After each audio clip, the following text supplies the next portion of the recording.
When working with radicals, we have to be careful of how we deal with radicals in plus and minus. Now we have plus minus, I've shown up here. This is a kind of a general rule that we have to always remember. So here I have plus minus, I have times and divide, and I've kind of grouped them together in green because they are compatible with each other. We can apply times and divide with plus and minus by distribution. We also have powers and roots and times and divide, and I've grouped them together in blue because when we have powers and roots with multiplication, we can apply powers and roots. But what cannot happen is if we have add and subtract with powers and roots.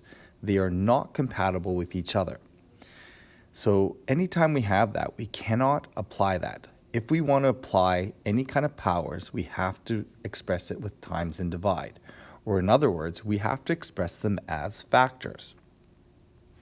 So when we do a question like question 1a, although 4a represents a perfect square factor, we cannot square root it because it is not a factor. There's a plus involved here.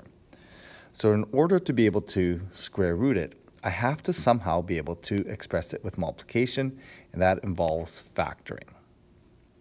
So to factor this, I take a look at the terms and I ask, what is a common factor of the two terms? And that happens to be the 4a squared.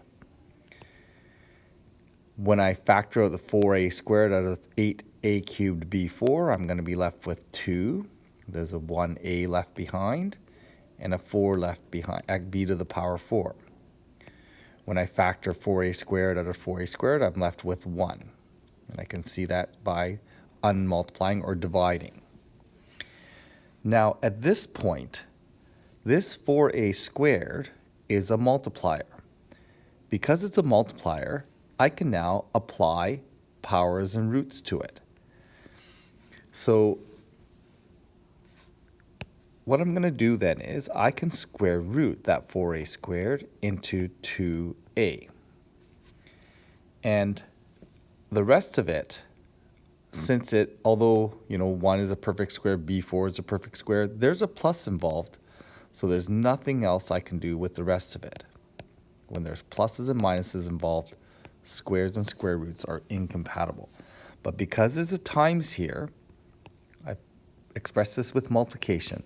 That part can be square rooted.